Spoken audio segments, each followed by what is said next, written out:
Welcome back, listeners, to the Real One Garage podcast, the podcast where our mission is to keep it real and genuine, talking about relatable car topics with honest opinions. No hype, no gatekeeping. I'm your host, Jamal, and we're on episode 15. And the topic for this episode is, drumroll please, JDM car parts and cars and parts inflation. Yeah, sounds like a good topic. So, this is a discussion, not an attack. I'm going to be speaking mainly from my personal experience and, what I've observed, what I've heard, more an anecdotal experience. I'm hoping to get some more people on here so that we can talk about this on a more deeper basis in later episodes. So, if you've been in the car scene for any amount of time, you'll already know exactly what I'm talking about. Personally, for me, I've had, I don't know, a myriad of different experiences from the, I guess you could say, inception of the era where cars were pretty affordable. I got into cars back when I was mainly in high school. I've always, loved cars as a kid, playing with monster trucks, remote control cars, and such. But I moved on. I think from that when my best friend in high school, he burned a copy of Initial D for me, and that's kind of where it started. I also saw some cars on the way to school and driving around, but mainly it was when Initial D, the burnt CD my friend gave me, came into my grasp, and that was when I really started getting into cars. So not to go down memory lane too much, but I started out with an RPS 13 Nissan 240 SX. Um, it was made in 1990, my model. It was a complete base model, and I bought that car for $1,700 Canadian. So that's $1,700 Canadian. I'm sure that's immensely cheaper in US, especially at the time when I initially bought it. I'm pretty sure the exchange rates back then were even better. And, things were affordable then. I was able to get exhausts. I put on probably a cheap eBay intake at the time with my K. Uh, I also had Momo rims. Yeah, I had Momo rims on the car. Four lug, but it was still cool. Still cool to have those things. And then blew up that engine of the SOHC K24. And then my journey really, really started going deeper into the rabbit hole. And that's when I got the red top SR from a 180SX. I actually got a whole half cut of a SX because here in Canada we had or still have technically the ability to get JDM cars or parts, mainly cars I would say, as long as they are 15 years or older. So to kind of bypass that, a lot of importers back in the early 2000s getting half cuts of JDM vehicles and bringing them over here. So we used to see, I could tell you, I remember seeing back in 2006 going to a Japanese parts dealer, seeing half cuts of R32 GTRs, 180SXs, S14s, uh, Mark III or A70 Supras. I saw a whole bunch Civics and all.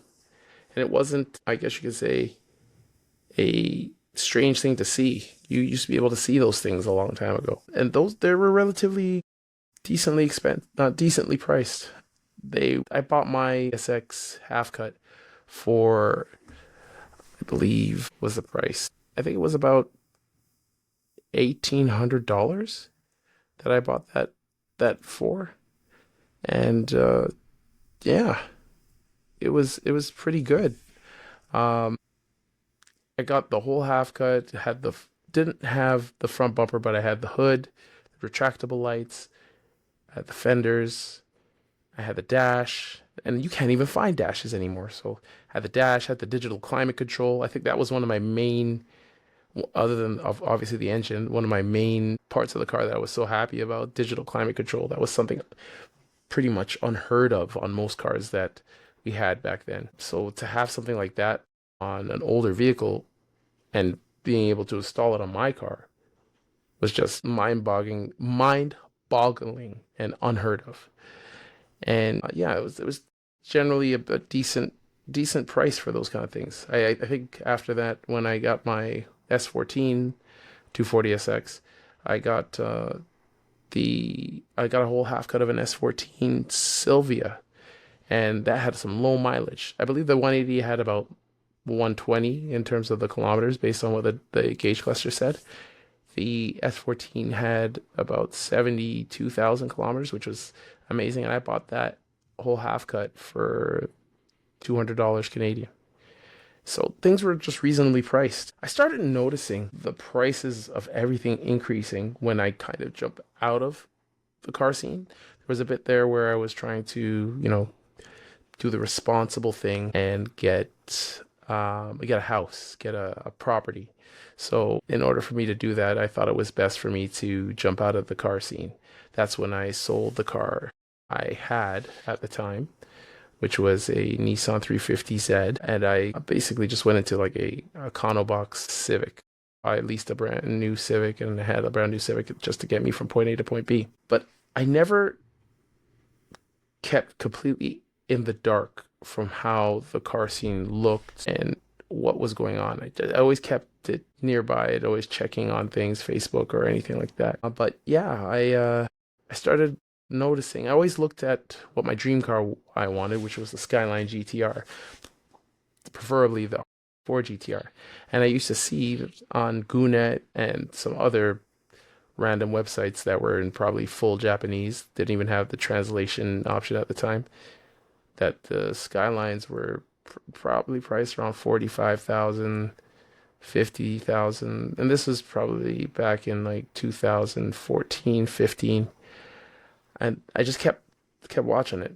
Got my property, bought myself a little one bedroom condo at the time, and then I started seeing the prices, and I'm like, okay, maybe now would be the time to do it. But then I'm thinking, I'm in a building. Do I really want a GTR in a condo? Is that the right thing to do? It'd be better for me to have a house. Maybe I should wait. That's what I basically was thinking. I was always back and forth. But I started seeing them go up. I started seeing them go to 60,000, 70,000. Then I eventually I I bought a house, sold the property I had before and bought a house where I am right now. And I noticed that the prices went up even more.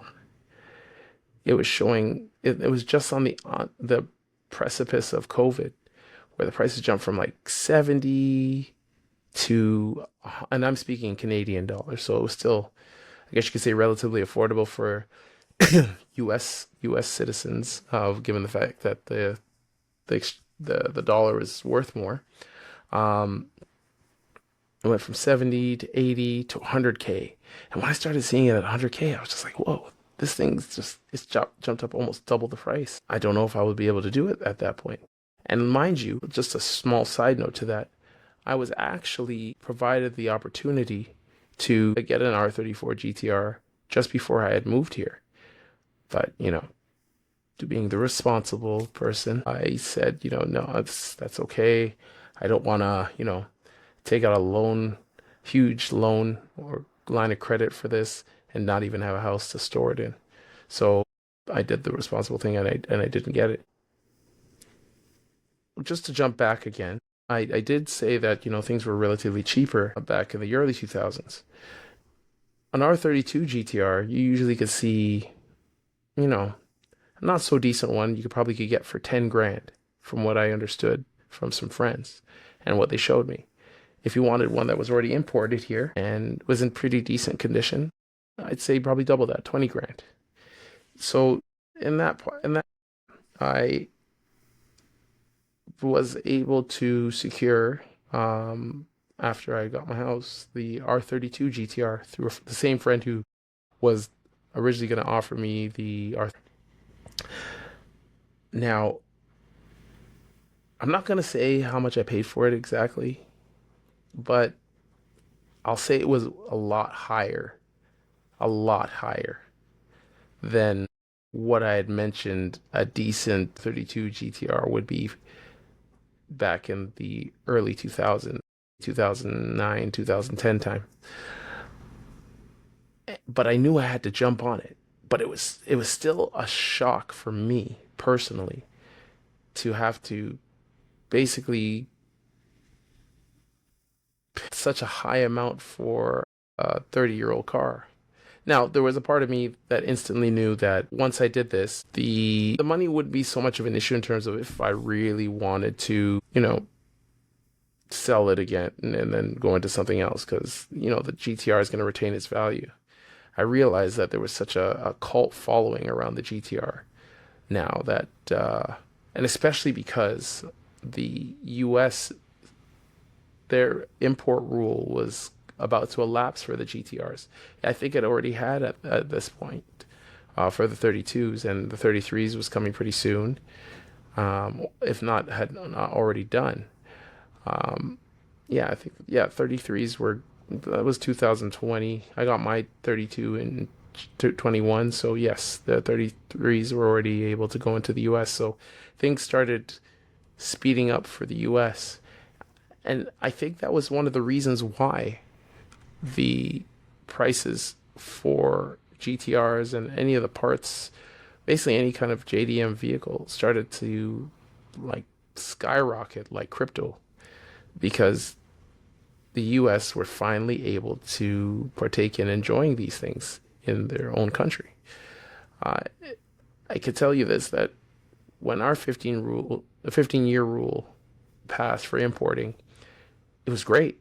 You used to see a lot of R32 GTRs, and especially a lot of foreign students would purchase these cars just for the I guess the hype around it.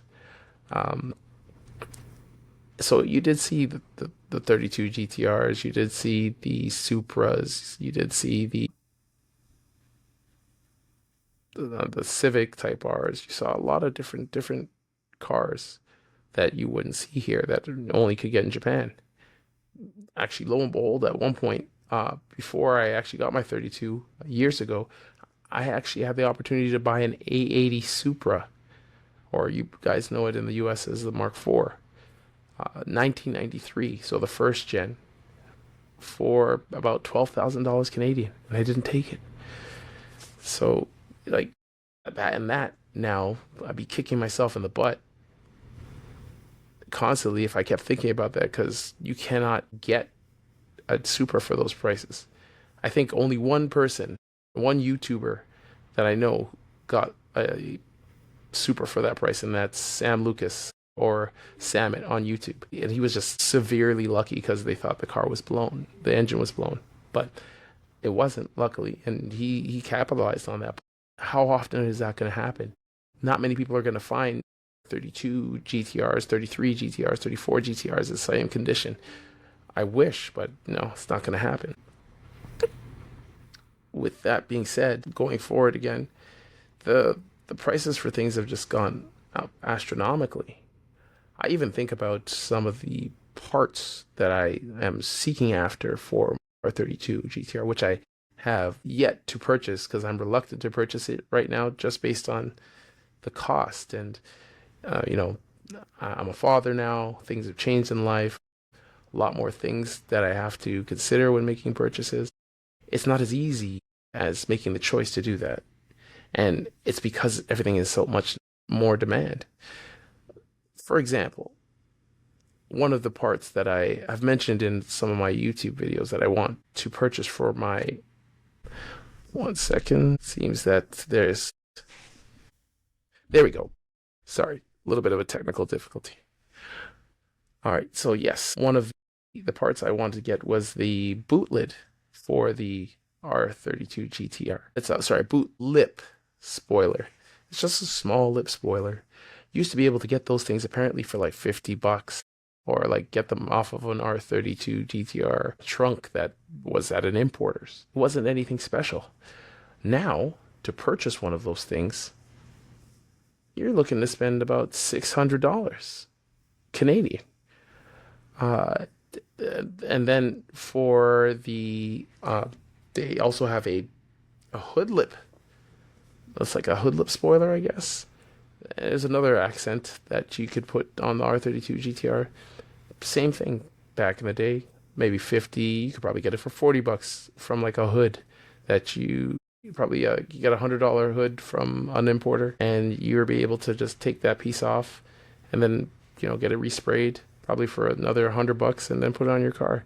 That small piece is the same price as the trunk lip spoiler for such a small thing, like about 600. So you're spending maybe $1,200 to $1,400, maybe including taxes, and then probably more if because you're gonna have to get those things shipped here to just get those parts. It's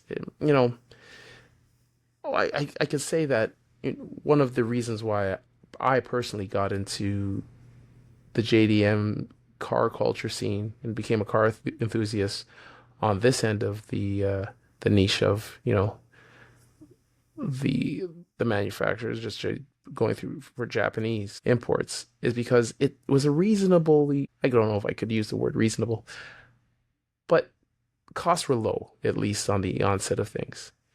That was the reason why it was an enjoyable hobby. There wasn't such a price to things. Now it just seems to be the case that everything is just so high priced that it almost deters you from wanting to try to enjoy the car even more. But then you feel that nostalgia of any of the shows you watch, One Gun Midnight, Initial D, Shuto Kosoku Trials, and you're thinking, man, I just want to experience what they experienced. And I think also just being an 80s kid, that kind of, I'd say, nostalgia that I feel around that time, I get to relive it through these cars. A lot of the younger generation in early 2000s, late 90s, early 2000s, more early 2000s, are the ones that are trying to enjoy it because it's something they never had before. But because it's also something that I never had before and it was created in the era when I was born, I feel a much stronger affinity towards this these types of cars, this era of cars. A lot of it also has to do with social media, what I'm basically recording through right now and going to be putting this content through. TikTok builds, YouTube trends, a lot of people with the same cars, same mods, same specs. In general, the hype of everything is moving so much faster than the logic. So it just increases the demand based on just the wanting alone. And now, the demand is so much more because now we don't only just have Canada trying to get these cars and the rest of the world. We have 340 a good portion of the 340 million people in the US trying to get this now too. It's almost like it's a competition a little bit because of there's just only so much that can go around, knowing that there was only about 42,000 R32 GTRs made, only about 20 something K 33s, and even less. There was only just under 12,000 R34 GTRs. And fortunately, with a lot of the showboating, I guess I will, like, for lack of a better phrase, there was a lot less R34 GTRs and GTRs in general because of that. Look at what happened that was shown on YouTube last year in regards to the R34 that crashed on the C1, and then recently another GTR crashed into a very bad accident in Japan. I think it was an R35 with a Liberty Walk kit. Um, but enough of the negativity. It's good that people are enjoying the cars. I just wish things were a little bit more reasonably affordable. So JDM, let's see. I got some things that I want to bring up. I guess a JDM car that I remember being affordable.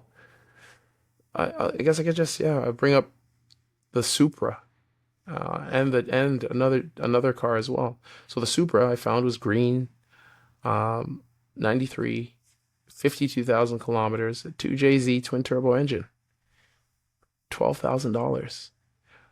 You couldn't find a left-hand drive Supra in anywhere in Canada for that much. I actually remember meeting up near my old workplace in my old job where I used to sell cell phones. I remember they had a Toronto Supra meet in the parking lot next to it.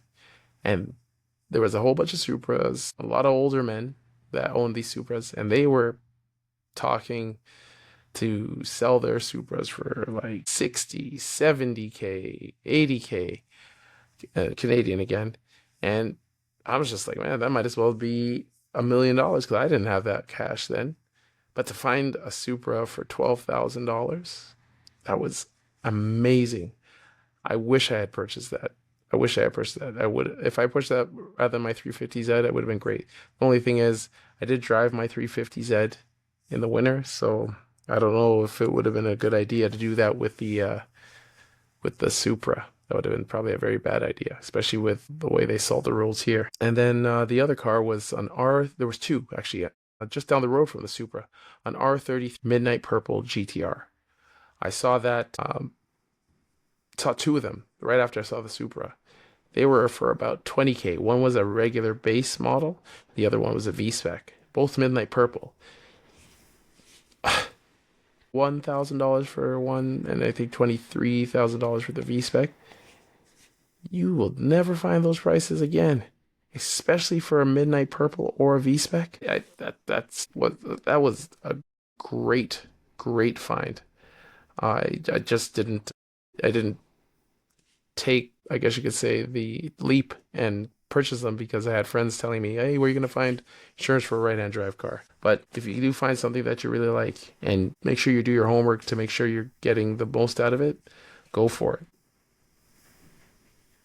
Now, then I guess last thing is one of the biggest things is the fact that, you know, OEM parts are getting discontinued now. The Nismo Heritage program, I'm very grateful to it for them being able to still sell parts for the car so I can still add parts to my GTR and bring it to a certain level as close as possible that I could if I was potentially living in Japan or living during that specific era as a full grown adult too. So I do think that is a great thing that they have it, but at the same time, there are parts that you can't find. You have to be very careful with these cars, whether it's the GTR, the NSX, the Supra, any kind of car, because they don't make those cars anymore. And if there are certain parts that get damaged, for example, the dash, they don't make dashes anymore. So you have to be extremely careful where you put it, in the sun, where you park it, how you handle it. The only good thing, the only saving grace is that there are companies remaking dashes and other interior parts for the car, which is great. It's a great thing. Um, it's just that they are doing it at a premium because demand and the OEM manufacturer is not making them anymore. So, they need to make a buck too. So I can't blame them, but it is pricey. Uh, I think that again with the import laws and a lot of younger enthusiasts, first time builders, like there's a clear division of people who are going to be able to enjoy these cars and people who are going to be able to enjoy the sight of people enjoying these cars. I think that's the benefit and I guess you could say the bitter portion of it all. Like through YouTube, it is giving everyone the opportunity to share as I'm sharing this with you now. But there might not be people that get to enjoy these cars as well as they as we did so easily back in the day, and for some people who can do it now who have the ability to purchase them, which I would say that it's definitely shifted from more of back in the day a passion project that you just do something you'd have these things just to sort of, for lack of a better word, play with when you finish your long day of work and decompress. And you still kind of do it now, but more. Unfortunately, it's become more of a flex culture to flex on each other and basically, in any case, yeah, as I was saying that it's become more of a flex culture, and there's going to be a limited amount of people that can really enjoy these the fruits of these cars and the small intricacies of joy that they bring. And I guess that's the partially and the double-edged sword is the benefit of social media and YouTube that people can enjoy through other people's point of view. In the same way, I am sharing my journey and my thoughts on the automotive scene in general. What I do hope is that for everyone, just like myself, is that you do get to potentially enjoy, the passion and the drive that getting into the seat of one of these cars, whether it's a GTR, BRZ, a Supra, Sylvia, a 240SX, when you get behind the wheel of these things, it's almost as if you become the car. It kind of defines you. And I think that's one of the coolest parts about being a car enthusiast. Not only just the engineering, the aesthetics, and of course, one of the best part is the relatability with other people in the car enthusiast scene, but the ability to just connect with your car. And when you're hearing the exhaust, when you're pushing the accelerator, you're driving it, hearing all the unique noises and sounds that it makes, it honestly kind of gives you an undescribable feeling of bliss and enjoyment. So, like peace and excitement all at once. So, I do really hope that, everyone who is interested in this scene gets a chance to experience that. So, I think I'm going to leave it there.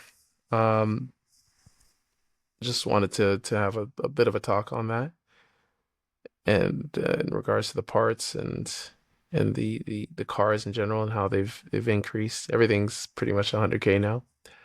But, where there's a will, there's a way.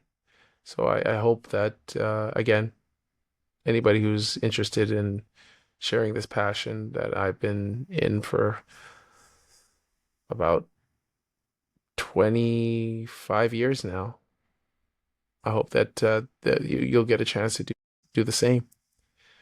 So, with that being said, uh, till the next episode, my name is Jamal. This is the Real One Garage podcast. Keep on keeping it real. I'll see you soon.